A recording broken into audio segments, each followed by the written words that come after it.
ప్రభుత్వం ఏర్పాటు చేస్తున్న మూడో డిస్కామ్ టీజీఆర్పీడీసీఎల్ ఏర్పాటు ప్రతిపాదనను తిరస్కరించాలి. టీజీఈఆర్ఎస్పీని కోరిన Telangana retired electricity engineers and employees forum న్యాయపరంగా సాంకేతికంగా అన్ని నిబంధనలు ఉల్లంఘిస్తున్నారని, డిస్కామ్ను ప్రైవేటీకరణ చేసే కుట్ర జరుగుతుందని, ఇలాంటి చర్యలు దేశంలో ఎక్కడా లేవని తెలిపిన ఫోరం సభ్యులు. కావున ప్రభుత్వం ఏర్పాటు చేసే మూడో డిస్కామ్ లైసెన్స్ను తిరస్కరించాలని డిమాండ్ చేస్తూ పలు రిజల్యూషన్స్ చేసిన retired electricity engineers and employees forum 10/2019 నుండి 2024 వరకు టీటీడీలో చేయని తప్పులు లేవు. The round table meeting held on 24/5/26 by the Telangana Retired Electricity Engineers and Employees Forum at Press Club Somajigoda unanimously resolves to make an appeal to the Honorable TGERC to summarily reject the application for license of TGRPDCL since the application filed is legally and technically incomplete and appears to be filed in a hurry without satisfying the several provisions of the Indian Electricity Act 2003. Resolution number 2. As per the details and documents filed by the RPDCL before the Commission, there is no sufficient equity, no credit worthiness details, no business plan details, and not even sufficient manpower allocations. Hence, this meeting unanimously resolves to make an appeal to the Commission to reject the license application. Resolution number 3. It is observed that the government is issuing new GOs without clear PPAs allocations, and the existing DISCOMs are issuing public notices for license modifications on 11th hour without any public consultation and without any commission approvals. Hence, this meeting unanimously resolves to make an appeal to the Commission to reject the license application. Resolution number 4. This roundtable meeting has observed that the very idea of floating a separate DISCOM for agriculture and government services is to privatize the existing DISCOMs. If the Commission grants license, it will be a first decision of this kind in the country. Hence, this meeting unanimously resolves to make an appeal to the Commission to reject the license application. Last and fifth resolution. This roundtable meeting has observed that when the employees in the existing utilities are suffering for years without any regular promotions, offering out-of-term promotions for those joining TGRPDCL, that is right to DISCOM, which is also a government-owned DISCOM, is illegal. Hence, this meeting unanimously resolves to make an appeal to the Commission to reject the license application. ఇవి ఈరోజు ఈ సమావేశం యొక్క తీర్మానాలు. ఇంతటితో అందరూ 2019 నుండి 2024 వరకు టీటీడీలో చేయని తప్పులు లేవు. భగవంతునిపై నమ్మకంతో చెల్లించిన ముడుపులు మింగేశారు. తప్పుల మీద తప్పులు చేశారని టీటీడీ బోర్డు సభ్యుడు భానుప్రకాష్ రెడ్డి అన్నారు. రాష్ట్రంలోనూ హిందీ దేవాలయాలపై దాడులు చేశారు. ప్రజలను భయభ్రాంతులకు గురి చేశారు. అలాంటి పరిపాలన గతంలో ఉండేది.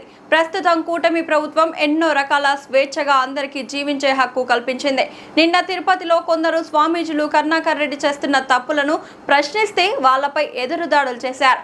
కరుణాకర్ రెడ్డి, మీకు ఇది కరెక్ట్ కాదు. ప్రభుత్వ పాలనపై టీటీడీ లాంటి ధార్మిక సంస్థపై లేనిపోని ఆరోపణలు చేయడం మంచిది కాదని తెలిపారు. ప్రపంచంలోనే అతిపెద్ద హిందూ ధార్మిక క్షేత్రమైనటువంటి తిరుమల తిరుపతి దేవస్థానాల ధర్మకర్తల మండలి అధ్యక్షులుగా పనిచేసినటువంటి భూమన కరుణాకర్ రెడ్డి గారు నిన్న మఠాధిపతుల పట్ల, స్వామీజీల పట్ల మాట తీరు చాలా బాధాకరం. వెంటనే ఆ మాటలను వెనక్కి తీసుకొని హిందువులకి, స్వామీజీలకి బహిరంగ క్షమాపణ చెప్పాలని చెప్పి నేను డిమాండ్ చేస్తున్నాను. అయ్యా కరుణాకర్ రెడ్డి గారు, స్వామివారి చెంత 2 పర్యాయాలు అధ్యక్షులుగా, 2 పర్యాయాలు ధర్మకర్తల మండలి సభ్యులుగా పనిచేసినటువంటి మీరు హిందూ సాంప్రదాయాల్ని గౌరవించాలి తప్ప ఇలా హిందూ సాంప్రదాయాల్ని గౌరవించి హిందూ సాంప్రదాయాల్ని అనుసరిస్తున్నటువంటి స్వామీజీల పట్ల మీరు ఇలా నీచంగా మాట్లాడడం చాలా బాధాకరమైన సంఘటన. దీన్ని బట్టి మీ మనసులో హిందువులపై, స్వామీజీలపై ఏ విధంగా ద్వేషం ఉందో అర్థమవుతోంది. కాబట్టి గతంలో గోశాల నుంచి గోవిందుడి వరకు నిత్యం అసత్య అబద్ధపు ప్రచారాలు చేస్తున్నారని చెప్పి స్వామీజీలు అలా మాట్లాడొద్దండి అని చెప్పి మీ దగ్గరికి వచ్చే ప్రయత్నం చేస్తే మీరు ఇలా వారి మీద దాడి చేసే విధంగా వారిని భయభ్రాంతులకు గురి చేసే విధంగా మీరు మాట్లాడడం ఇది మంచిది కాదు. వెంటనే మీ మాటలు వెనక్కి తీసుకోవాలని చెప్పి నేను డిమాండ్ చేస్తున్నాను. కరుణాకర్ రెడ్డి గారు, మీరు భగవంతుడి మీద కానీ దేవస్థానాల మీద కానీ దేవుళ్ళ మీద కానీ మాట్లాడే నైతిక హక్కు మీరు కోల్పోయారు. 2019 నుంచి 2024 వరకు మీ ప్రభుత్వంలో, మీ హయాంలో పూర్తిగా హిందూ దేవాలయాలపై దాడులు, హిందూ దేవతా విగ్రహాలు చెయ్యి ముక్కు నరికివేయడం జరిగింది, పవిత్ర రథాలు దగ్నమవ్వడం జరిగింది. ఇవన్నీ మీ హయాంలో చేసి ఈరోజు టార్గెట్ తిరుమలతో కరుణాకర్ రెడ్డి గారు పనిచేస్తున్నారు. ఇది మంచిది కాదు. గుంటూరు జిల్లా ఉండవల్లి కొండ ప్రాంతంలో అదుపులోకి మంటలు. ఉండవల్లి కొండకు నిప్పు పెట్టిన ఆకతాయిలు, మంటలు ఆర్పుతున్న ఫైర్ సిబ్బంది. మంటలు పూర్తిగా అదుపులోకి వచ్చాయని తెలిపిన అధికారులు.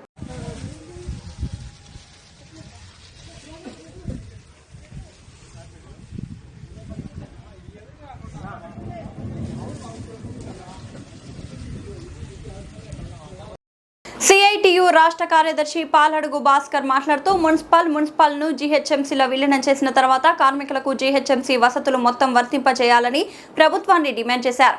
చనిపోయినటువంటి కార్మికులకు 25 లక్షల ప్రమాద బీమా సౌకర్యం కల్పించాలని వారు అన్నారు. మున్సిపల్ కార్మికులకు పర్మనెంట్ చేయాలని, ప్రతి కార్మికునికి కనీస వేతనం 26,000 రూపాయలు ఇవ్వాలని అన్నారు. అందరికీ ఈఎస్ఐ, పీఎఫ్ సౌకర్యం కల్పించాలని, రిటైర్మెంట్ బెనిఫిట్ 10 లక్షలు ఇవ్వాలని, సూపర్వైజర్లకు తక్షణమే జీహెచ్ఎంసీ జీతాలు ఇవ్వాలని అన్నారు. అటెండర్లకు జీతాలు తగ్గించకుండా యథావిధిగా జీతాలు ఇవ్వాలని డిమాండ్ చేశారు. పెరుగుతున్నటువంటి ధరలకు అనుగుణంగా కనీస వేతనం ప్రతి ఒక్కరికి 26,000 రూపాయలు ఇవ్వాలని వారు ప్రభుత్వాన్ని కోరారు. ఈ కార్యక్రమంలో సిఐటియు రాష్ట్ర నాయకులు ఒంగోలు రాములు, పాలడుగు సుధాకర్, మండల కార్యదర్శి చింతల యాదయ్య, సుజాత, ఎల్లమ్మ, భిక్షపతి, వివిధ గ్రామాల మున్సిపల్ కార్మికులు పాల్గొని మున్సిపల్ జాయింట్ కమిషనర్ వాణిరెడ్డికి మెమోరాండం సమర్పించడం జరిగింది. వాణిరెడ్డి మాట్లాడుతూ, కార్మికులకు మీరు కోరినటువంటి సమస్యలపై మేము ఆ సమస్యలను పరిష్కరించడానికి సిద్ధంగా ఉన్నామని, డబుల్ బెడ్రూమ్లు కార్మికులకు ఇచ్చే విధంగా ప్రయత్నం చేస్తామని వారు హామీ ఇచ్చారు. ఈ కార్యక్రమంలో అలివేల అనసూయ, నాగమణి, భూమయ్య, లలిత, మున్సిపల్ వర్కర్లు తదితరులు పాల్గొన్నారు. సోదరులారా,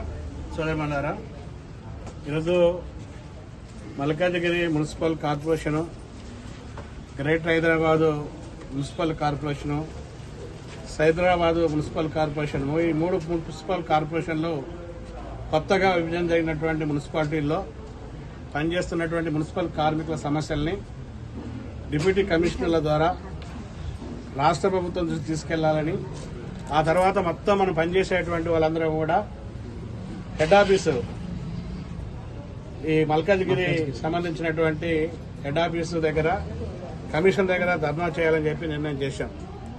కారణం ఏంటంటే, అనేక సంవత్సరాలు ఉంది పంచాయతీలు ఉన్నప్పుడు పంచాయతీ కార్మికులు కాదు, మున్సిపాలిటీ ఉన్నప్పుడు మున్సిపల్ కార్మికులు కాదు, కార్పొరేషన్ అయినప్పుడు కార్పొరేషన్ కార్మికులుగా మనం పనిచేస్తున్నాం.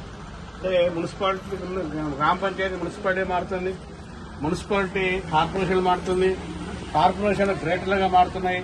కానీ మున్సిపాలిటీలో పనిచేసే కార్మికుల బతుకులు మాటకు మారటం లేదు. అదే బతుకు, అదే తిప్పళ్ళు, అదే కష్టము, అదే శ్రమ, ఒక పూట తిండి లేకుండా వచ్చి ఇక్కడ పనిచేస్తున్నటువంటి పరిస్థితి ఉన్నది. కాబట్టి అన్ని మారుతున్నప్పుడు మా బతుకులు కూడా మారాలి. కాబట్టి మమ్మల్ని అందరినీ పర్మనెంట్ చేయాలని చెప్పి సిఐటి ఈరోజు మన మున్సిపల్ యూనియన్, రాష్ట్ర యూనియన్ నిర్ణయం చేసి మమ్మల్ని పర్మనెంట్ చేయాలి. పర్మనెంట్ చేసేలోపు ధరలు పెరుగుతున్నాయి. పెట్రోల్ ధర పెరిగింది, డీజిల్ ధర పెరిగింది, గ్యాస్ ధర పెరిగింది, బియ్యం ధర పెరిగింది, ఇంటి కిరాయిలు పెరిగాయి, లేకపోతే హాస్పిటల్ పోతే డాక్టర్ ఫీజులు పెరిగాయి, పిల్లలు చదివించుకుందామంటే చదివించుకునే పరిస్థితి ఉంది, సొంత జాగాలు లేవు, సొంత ఇల్లు లేవు, ఇందిరామ్మ ఇల్లు కానీ డబుల్ బెడ్రూమ్లు కానీ మాకు ఇవ్వడం లేదు.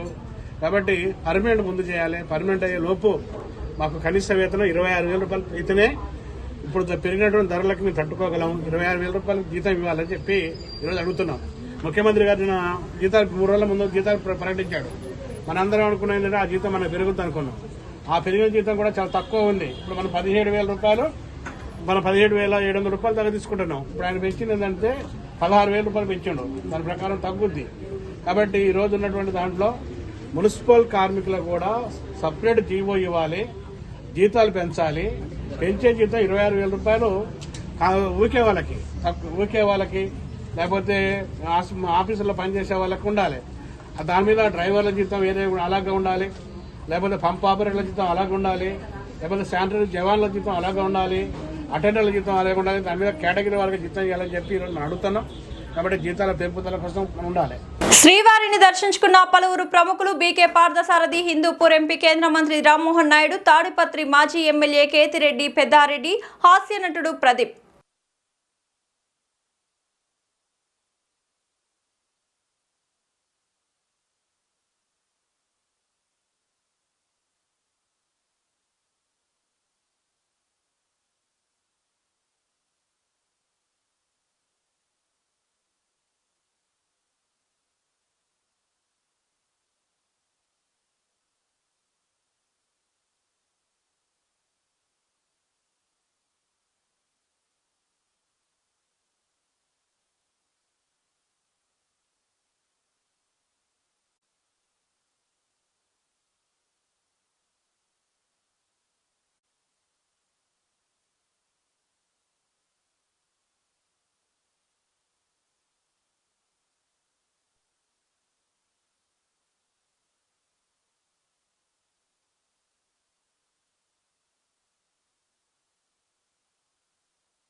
ఏకొండూరు మండలం చీమలపాడు గ్రామ రెవెన్యూ పరిధిలో రామచంద్రాపురం గ్రామ పంచాయతీలో 318 ఎకరాల పైచిలుకల భూములను ప్రభుత్వం దొడ్డిదారుల లాక్కునేందుకు కుట్ర పన్నిందని ఏపీ రైతు సంఘం జిల్లా ప్రధాన కార్యదర్శి పివి ఆంజనేయులు ఆరోపించారు.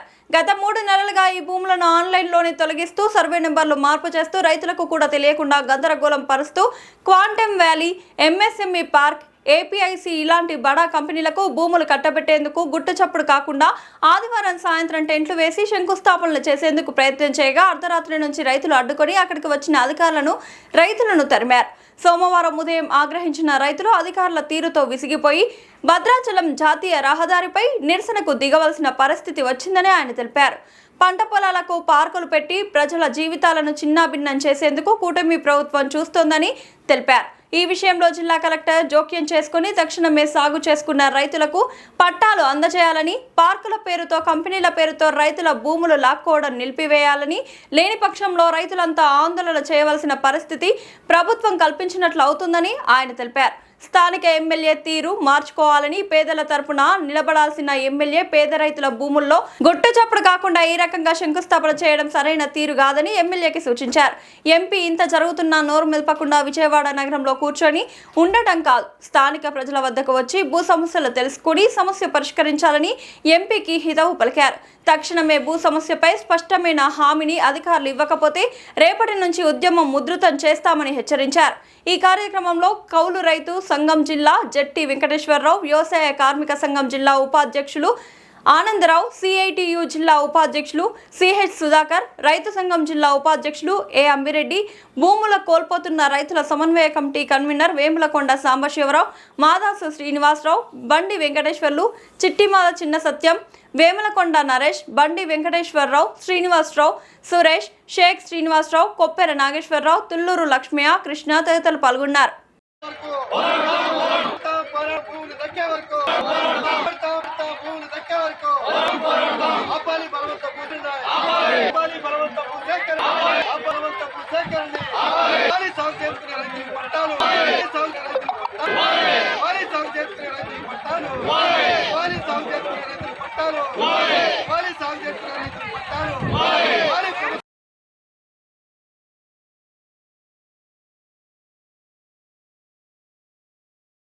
నమస్తే, వెల్కమ్ టు D9 టీవీ. నేను మీ Ramadevi. Sri Chaitanya group of schools, Balajinagar, కొర్రెంల పాఠశాల విద్యార్థులకు విద్యా నైపుణ్యంతో పాటు పాఠ్యేతర అంశాల కలయికతో కూడిన సంపూర్ణ విద్యను అందిస్తోంది.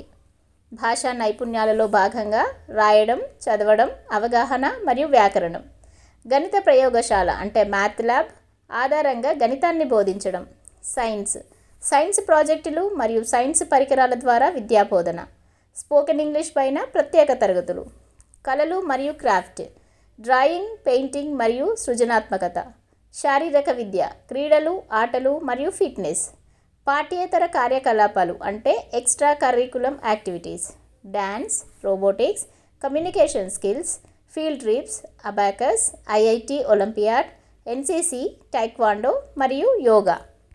విద్యా ప్రణాళిక, syllabus CBSE curriculum. Shri Chaitanya పాఠశాల విద్యార్థుల మేధోపరమైన, శారీరక మరియు వ్యక్తిత్వ వికాసంపై దృష్టి సారిస్తూ సంపూర్ణ విద్యను అందించడమే లక్ష్యంగా అడ్మిషన్లు జరుగుచున్నవి. క్వాలిటీ మరియు స్కిల్ బేస్డ్ ఎడ్యుకేషన్ గురించి సంప్రదించాల్సిన నెంబర్లు 6305605061 మరియు 9000414233.